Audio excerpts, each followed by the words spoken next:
Hello there, welcome back.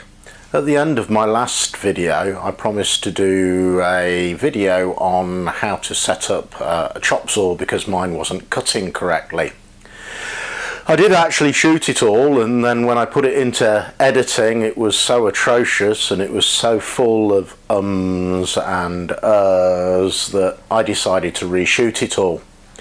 As you can see, the workshop's come on quite a lot, and the video about the making of the workshop drawers, which I've actually finished now apart from painting, actually is already there ready to be posted, but I did promise to do this one first, so I'm reshooting and here I am now. So onwards. Before setting out to do any job, it's always a good idea to gather together all the tools that you're actually going to need to complete the task. To adjust the saw last time, these are the tools that I actually had with me and used.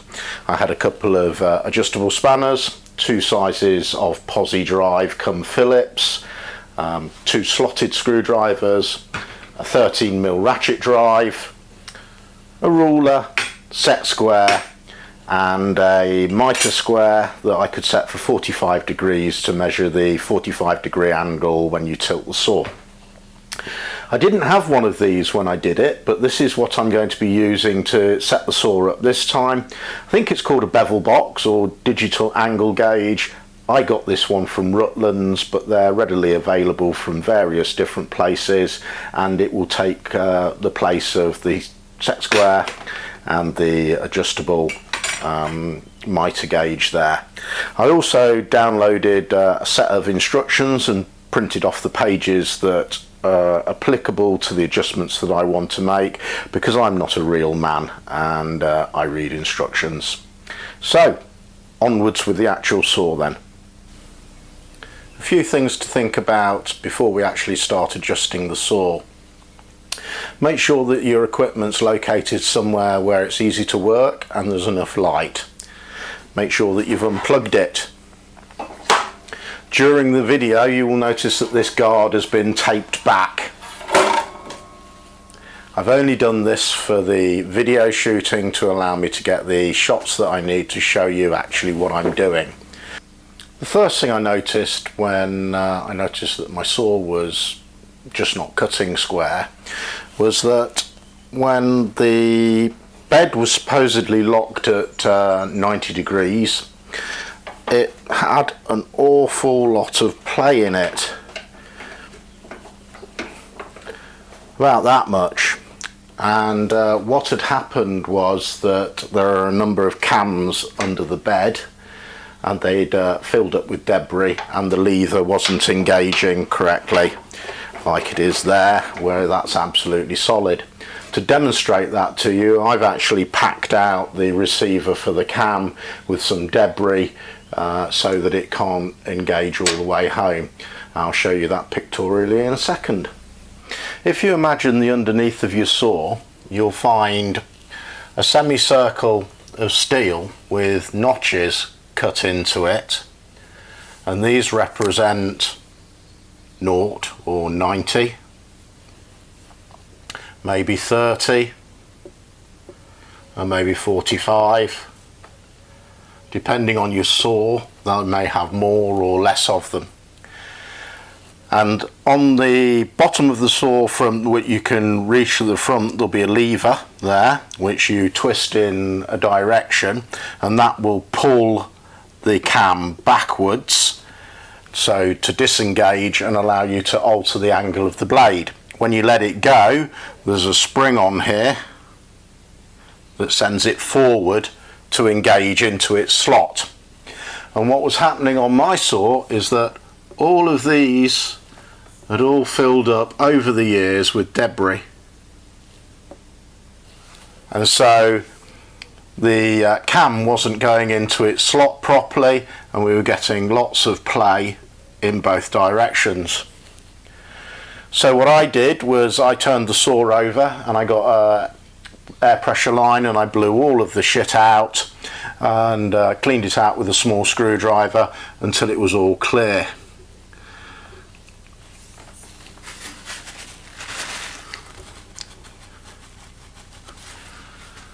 Then with the slot being clear, the actual head could engage all the way in there and all of this play disappeared. So check the bottom of your saw, make sure that all these slots are clear of debris and that the spring's working to engages that cam into its slot to remove any play when your saw is supposed to be at these dedicated angles, that it's actually all the way there. So now we need to check that the fence is square to the bed, and this is how we do it. We get a set square and hold it against the rear fence there. Got to keep it tight, make sure it's square to the rear fence, and then drop the blade. Push the square up against the blade so that it's close. Yeah, it's just touching, and then you run the blade forward and look, it hits the square with a big thud. So we know that the fence is actually out of square to the bed, and now we need to adjust that. This is the bevel box that I was talking to you about earlier on. I think I got it from Rutland's, but you can buy them from Axminster and other places. Just turn it on and put it down, and it reads 0, which is all good for this. If it doesn't, you just push the little 0 button on the right hand side there, and that will zero the display for you. And then at whatever angle it is to that reference point will be displayed on the display.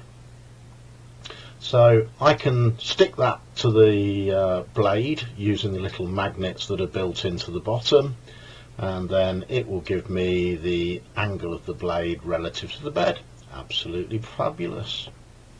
Here I've actually put the bevel box on the blade, and as you can see, it's reading 87.4 degrees, and it's supposed to be 90. That's no good at all. And here we go with the head tilted over at 45 degrees supposedly, and it's reading 41.1, so 3.9 degrees out. Absolutely useless. Now I've turned the saw around so that you can see the fence bolts 1, 2, 3 and 4. This one under here, I'm going to have to remove this flip fence so that I can get to it with my ratchet. So I'll get that done. So here I go with my posi drive and my faithful shifter. I'm going to remove this fence. Not very difficult to do. Just a nylock. Pull the bolt out. And lift the fence off, and there we go. Oh, there we go, don't want to use that, do we? There we go, all done. Okay, grab my ratchet, let's undo all 4 of these, just a turn on each one, nothing too much. There we go, one more, loads of play, yeah. Now let's square this fence up. Put my square along the rear fence there. Let's push it in tight, make sure there's no gaps, and we're going to drop the blade down, push the square up so it's just touching the teeth, pull the carriage forward, and it's going to hit the square because we haven't adjusted it. That's as we expected, teeth catching the square there.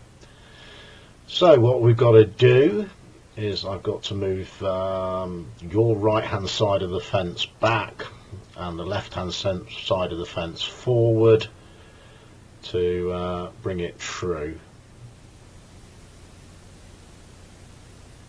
Still catching, so we need to tweak it some more. There we go. Oops. Push that square up. I'll push it back a bit more. That's it, it's clear.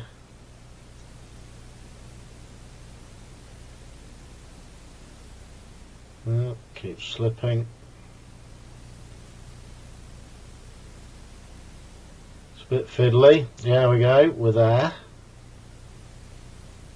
So now just get the ratchet and we're just gonna tweak them up, nothing too tight at the minute, and do opposites working inwards, because if you're not careful, you put too much torque on one, it'll just twist the fadings back out again. There we go, a little nip on all four. Now let's check it for squareness again.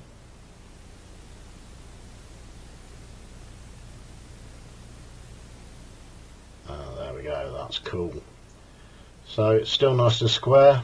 Let's tighten those bolts up good and tight. But remember, it's only an aluminium casting on this saw, so we don't want to go mad.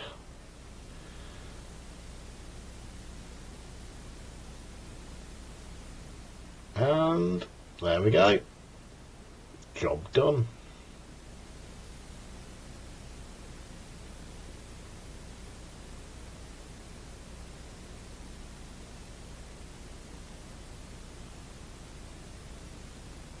Just check it's still square.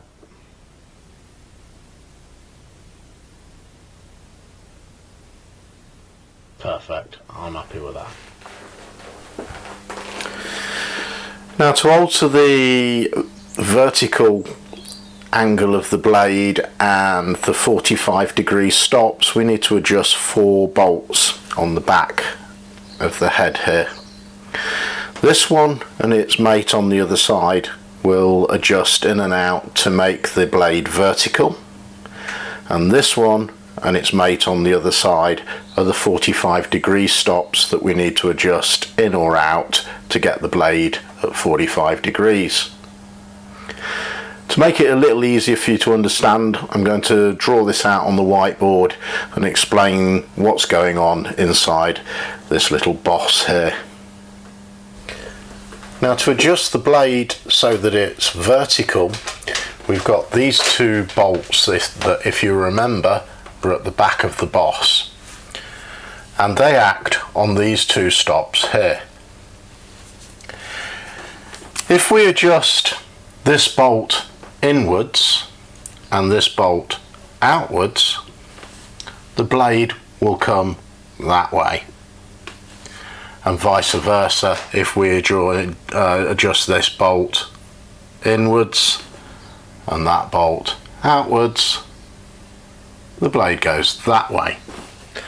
And they're the adjustments that we need to make on the back 2 bolts to bring this blade vertical to 90 degrees. The 45-degree one works slightly differently, and I'll draw that out in a separate diagram for you now. Now, in this diagram here, the head has been angled that way to the 45-degree stop, and the blade is now at 45 degrees, and this stop here has abutted against this bolt. If we adjust this bolt outwards, that will make the blade come that way, and vice versa. If we go inwards, it will make the blade come that way, and that's the adjustment we're making on the front bolts to make this blade be at 45 degrees. Well, now we know which bolts we've got to tweak and how we generally got to do it and how it works. Let's sort it out. As you can see, 92.6 degrees, not absolutely fabulous. We need to bring the head this way to take that discrepancy out. And to do that, I'm going to have to adjust those 2 bolts at the back there. That one is going to have to be pushed in to push the head of the saw over, and the one on the other side is going to have to be slackened off, and that one tightened up. So let's go on with it. This is going to be a bit fiddly, so there we go. Let's slacken that one off. It's not adjusting much. Oh yeah, might help if I took the brake off the head. So there we go, that's a degree better. Need to trim it out a bit more yet. Another half turn or so. A little bit better, but still more to go.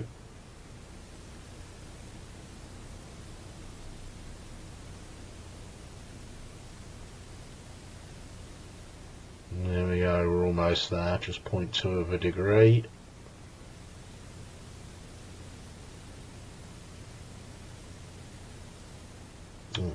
Bit too much.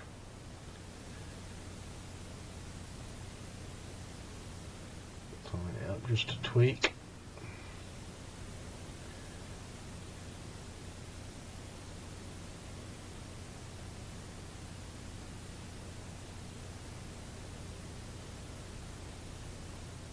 Nope, too much again.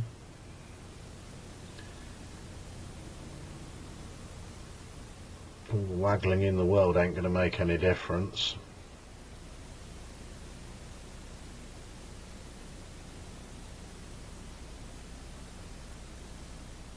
Bit better. Maybe I ought to tighten this side up. That'll help trim it out a little bit. Take some of the slack out. Okay, so at least we know that's fixed in position. Slacken the other one off just a bit. Then tighten the other side.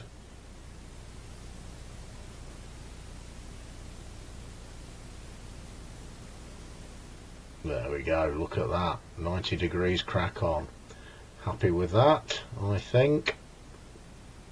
Onwards to the next stage. Okay, we now need to set the angle on the 45-degree tilt of the arm. We don't need to use the bevel box for this because we've got this handy little scale on the back of the saw here. But before we go any further, we need to adjust that pointer so it's at 0. Now we've got the blade square. Just get a screwdriver.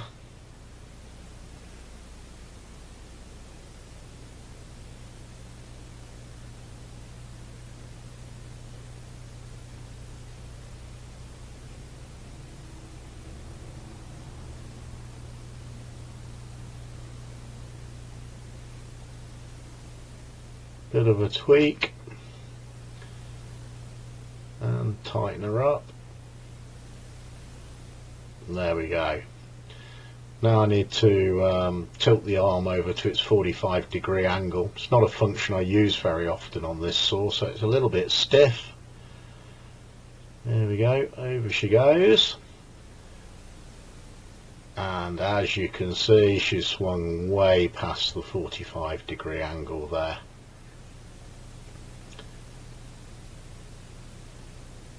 So now I need to adjust this bolt inwards and pull the arm back. Grab my ratchet. There's the pointer. I need to do that up and it will drag that pointer back to 45 degrees, and on the other side, the other one I'll use for the other side, but we need to tighten this one facing us up. So here we go. We're tightening it up.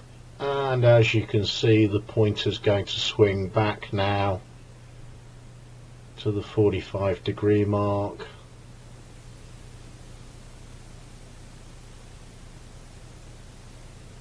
And there we go. That's about right. I'm just going to go around and check my bevel box now. And yeah, that's good enough. I'm happy with that.